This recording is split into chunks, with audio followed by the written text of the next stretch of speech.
Good day. Minecraft has got to be the single greatest hobby tool of all time.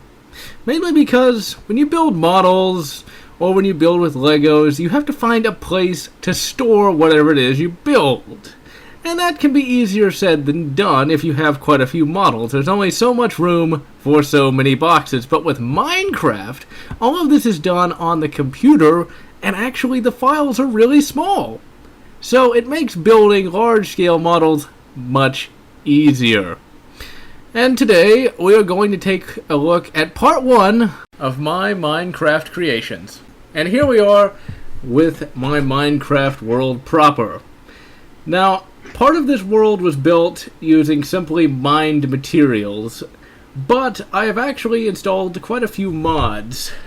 The most important being the single-player commands that allow me to spawn large numbers of materials, which makes things a lot easier. Mining is fun, but it gets annoying very fast. I also have the Plains mod installed as well.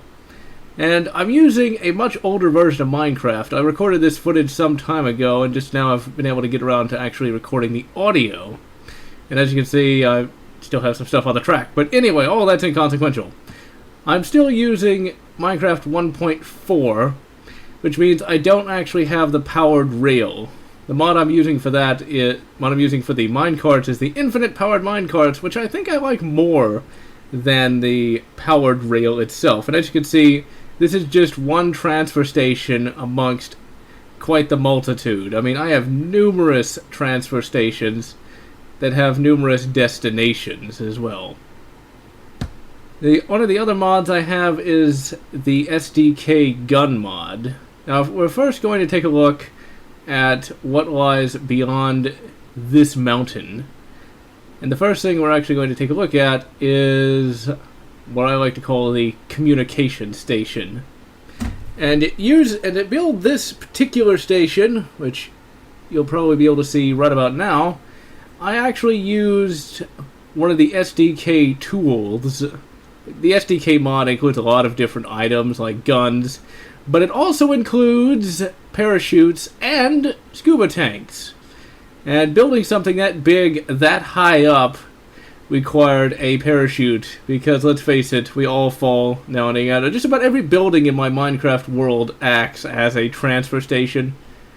I mean, we've got a naval base we can go to, and Tetris House. Tetris House is actually going to be at the very, very end. It's actually going to be in the second one of these Minecraft videos, because this is actually only going to be the first.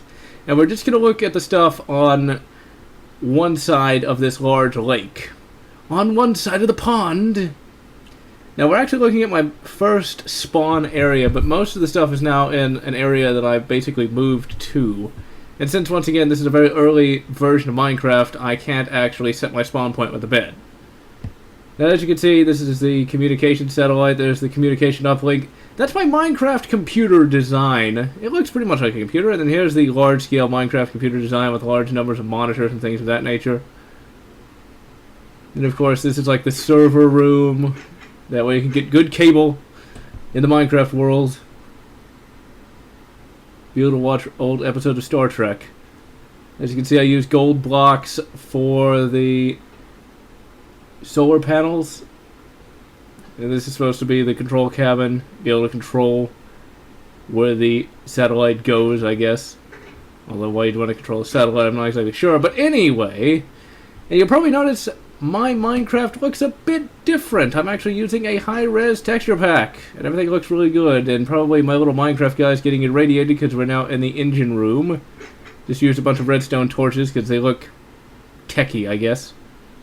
Alright, so now we're going to leave. And I like using glass. I mean, it looks like this is a massive elevator. You can really see and look out beyond the Minecraft world. That's another good thing about the high-res texture pack. It makes the glass actually transparent. I haven't actually played Minecraft in a very long time. I just sort of lost interest in the game, unfortunately. Although, I have recently been playing Terraria. That's a very fun but very annoying game. And now we're heading out to the Naval Base, and there's one of the planes. Seeing as how it takes a massive amount of time to make these little rail lines, we're basically going to look at every single rail line. I know it's kind of boring, but if you'd spend as much time as I have, because think about this. In order to make a rail line, I've got to actually clear a path to and from the building, then I've got to lay the track, and then I have to lay the glass so that the various monsters can't get in. And my Minecraft guy is just getting his head smashed on on those torches. But then, of course, I have to carve out little areas and things of that nature. That's why I try to always have mountains between me and whatever building I'm at, because, let's face it, it takes a lot less time to carve through a mountain than it does to build these glass enclosures. Also, I think the infinite powered minecarts go a little bit faster than the powered rail. As you can see, we're going really far out, and there is the naval base, and unfortunately it's starting to get dark. The days in Minecraft just fly by. Naval base doesn't actually have any ships at it, sans one. Of course, I have this bridge, so all the non-existent Minecraft ships could hopefully pass under it. It's a fairly large building. It's not by any means the largest building, though. We're not even going to see the largest building until the next episode. This episode here is actually going to go on pretty long, because I just have so much stuff. I went ahead and made it out of stone. Let's see, I'm trying to not... I bet I'm going to fall... Yeah, I fell right through the bloody thing, but one jump cut later, and here we are. Here's the courtyard. It's all made out of cobblestone. It's got a high wall so no monsters can scale it. You've got a little picnic area. A couple of lamps. And of course, the little archway to get in and out. Assuming I can ever get out the door. It is made out of obsidian. Because obsidian is always awesome. And since this is, once again, an early version of Minecraft, using two doors doesn't work, so I only put a switch for one. And I still can't get through the door for some reason. There's the fountain. Looks kind of awesome. And this building took a couple of hours. And see this? I'm just gonna go through there. There's the reception area. Arrivals and departures. There's always waiting areas, no matter where you go. Now the Minecraft computers. And there's the hangar. I think I spelled hangar wrong. I think it has an A instead of an E. And that actually does have a plane in it.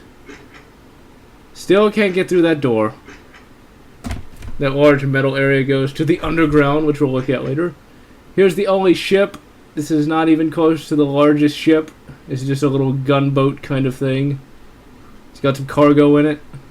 I haven't actually filled it with any real detail, though.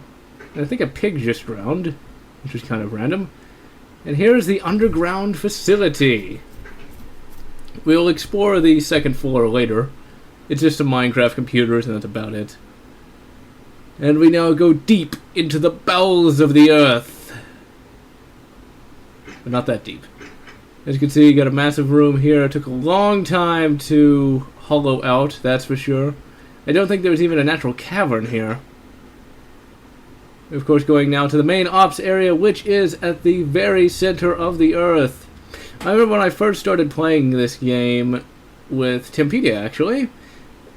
He actually dug to the center of the earth, and that was seen as a massive accomplishment at the time. Now it's just like, yep, digging to the center of the earth. I did that 6 times last week.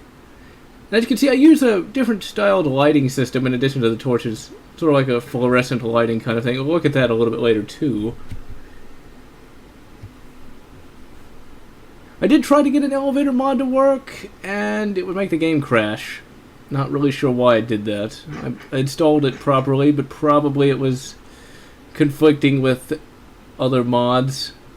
Yeah, we're going to the Stargate Command Facility. I use a little bit of bare rock, and of course we've got lava. Lava is always awesome. Sort of a walk of faith there. Will the glass break? We may never know. Just left some bare rock, but now it goes to full steel, although technically this is iron blocks. Going down to the gate command. Have more Minecraft computers. Now we look out at all of those nether portals. That just looks awesome from sitting up here. Although they all go to the same exact place. And I decided to make a glass floor. I just think it looks awesome when you walk on a glass floor above like a giant yawning chasm. There's a room that should have boxes in it, but I haven't bothered putting the boxes yet. And now we have the gate room itself. I was going to put up 2 sentry guns, but for some reason they wouldn't place.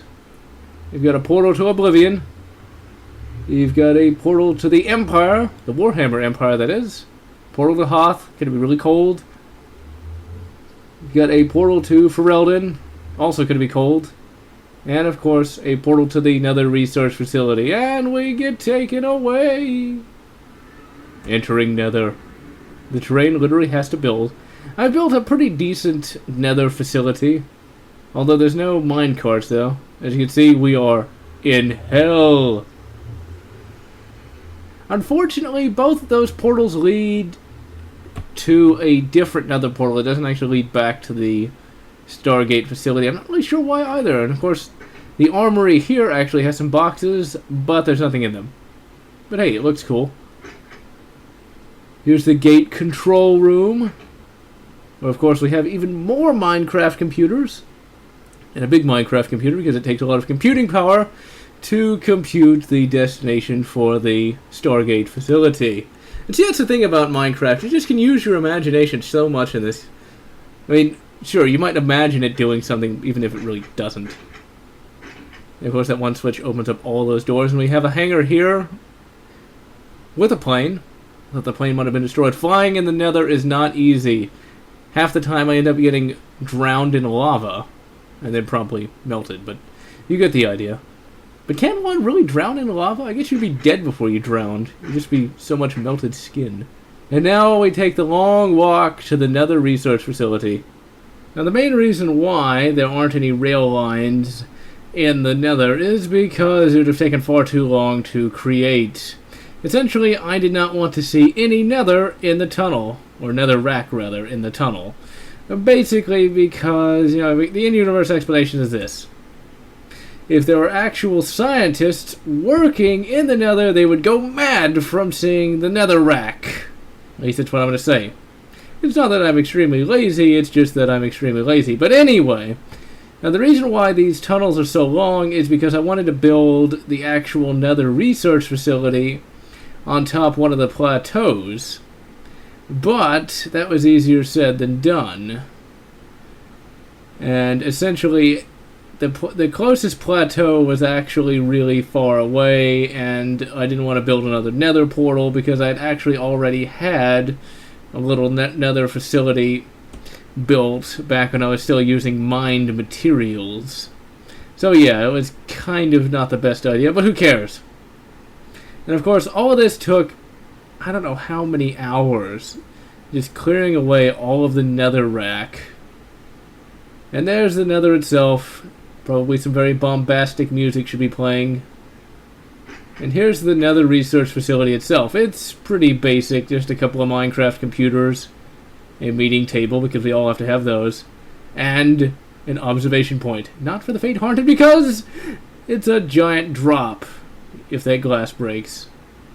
And this is a pretty good vantage point. You can see all throughout the, well, I mean not all throughout the Nether, but you can see pretty far in the Nether. You can see all the lava raining down. I really don't get why glowstone is even in there, because it's almost impossible to get. And we're going to jump cut back to the transfer station so we can transition to the primary ops.